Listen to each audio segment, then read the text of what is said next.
In this video, we'll be taking a look at all today's NCAAB matchups, and I'll break them all down with free winning picks so you can bet smarter and win bigger. But first, smash that subscribe button and ring the bell so you get our picks the second they drop, because when the lines move, the early birds cash in. And if you want the full winning sport picks experience, head over to wspicks.com and check out our VIP packages, or grab a free consultation with one of our professional sports consultants for the sharpest edge you'll find anywhere. That's where the real plays live. We are your bookmaker's worst nightmare. These are the games we're hammering, the ones the books can't afford you to bet. This is Winning Sport Picks. The free picks are about to drop, and they're coming in hot. Starting with Clemson against BYU, Clemson catching 6 versus BYU laying 5.5, and this one comes down to travel and tempo in the opening stages. Clemson's profile tends to lean a bit more measured, while BYU has stretches where they can get separation in bunches, especially at home, but catching 2 full possessions against a team that can stall out when athletic defenses take away easy rhythm keeps Clemson inside that number more often than the market conditions imply. Total around 150.5 shows respect for spurts from both, but the volatility side still leans under in slower game states. The safer early lean stays with Clemson plus the points, while acknowledging BYU remains dangerous if they control pace. Clemson plus 6 and under 150.5 both deserve consideration, but the spread is the clearer edge.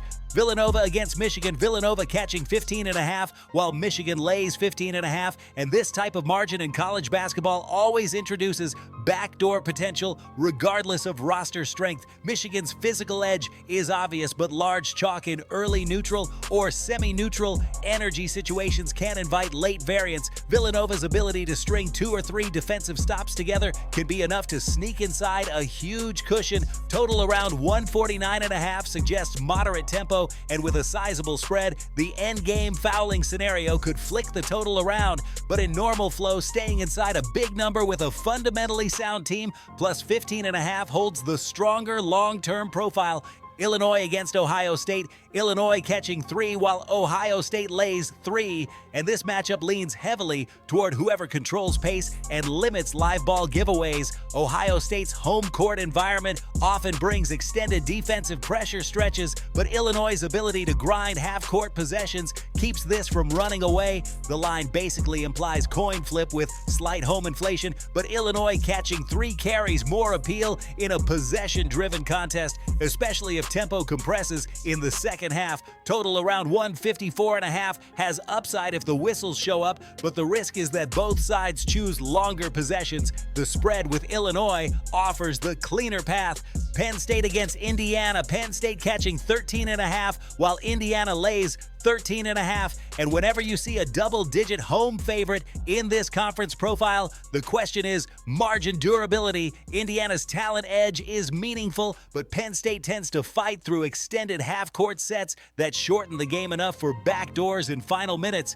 Total around 149.5 suggests decent scoring expectation, but if Indiana controls the glass and plays keep away late, possessions can shrink just enough to help the Dogs slide inside. Spread value leans Penn State plus the points due to stabilizing tempo and late game variance. Florida against Connecticut. Florida catching 5 while Connecticut lays 4.5 depending on shop, and this is one of those matchups where defensive physicality and pace toggling matter more than pure efficiency numbers. Florida catching multiple buckets against a team priced on national perception can set up strong contrarian value. Connecticut has the tools to separate, but Florida tends to travel better than they get credit for, keeping themselves within striking distance. Total around 145.5 reinforces balanced scoring expectations, but the spread edge remains with the dog in a contest likely determined by late game execution rather than blowout dynamics. Florida plus 5 provides the positional value. USC against San Diego. USC laying 17.5 while San Diego catches 17.5, and this is classic high variance chalk territory. USC's defensive intensity when fully engaged can suffocate opponents, but sustaining that edge for 40 minutes at this type of number is the challenge. San Diego catching nearly 18 points carries substantial mathematical cushion, and pace creep from USC, late often slow, scoring just enough to invite underdog covers. Total around 163.5 shows respect for potential tempo, but the spread magnitude still favors San Diego in the long run. Now listen to me, those are the free picks, but the one game I am unloading on tonight, the game that's going to crush your bookie's soul, that's the VIP play of the day at WSPicks.com. This is the nuke, the hammer, the max bet, the one play I've circled, the game that will bury your bookmaker 6 feet under. When it hits, and it will, your bookie is going to need a doctor, a lawyer, and maybe even a priest. If you want to ride with me on the biggest bet of the day, get to WSPicks.com right now. So, the recap of everything we like: Clemson +6 and under 150.5, Villanova +15.5, Illinois +3, Penn State +13.5, Florida +5, and San Diego +17.5, with quieter leans against the overs in most spots given tempo volatility and large spreads inviting late slowdowns. This is Winning Sport Picks, where we don't just bet, we bury bookmakers. Smash that subscribe button, drop your favorite plays in the comments, and hammer that like button like you're hammering your bookie into the dirt. We're cashing, we're dominating, and tonight we're dancing on the grave of your bookmaker. Let's go!